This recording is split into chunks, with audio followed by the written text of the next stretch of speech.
দেখো এই লেবুটা আজ কিছুদিন হলো ফ্রিজের মধ্যে ছিল, তো পুরো বরফ জমে গেছিল। তো এটা আমি এখন এই ঠান্ডাটা সোনামার হাতে দেবো, ঠিক আছে? তো চলো দেখি ফুল খায় নাকি লেবু খায়, চলো দেখি। তিশা কি করছো? খেলছো? আমি তোমার জন্য একটা জিনিস এনেছি, হাত পাতো।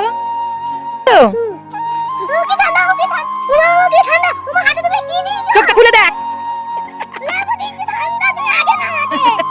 সো গাইস, এত ঠান্ডা কি বলবো, মানে পুরো বরফ জমে ছিল। যে বাইরে বের করেছি তখন দেখছি বরফগুলো ছেড়েছে, দেখো পানি পানি বেরোচ্ছে। তো কুল খাবে না লেবু খাবে? লেবু খাবে। কেন লেবু খাবে না? কেন? ঠান্ডা। মুখে দিয়ে দেখ, মুখে দিয়ে দেখ।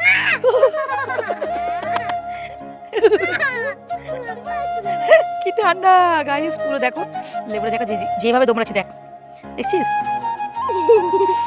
লেবু লেবু লেবু লেবু লেবু বু লেবু বু।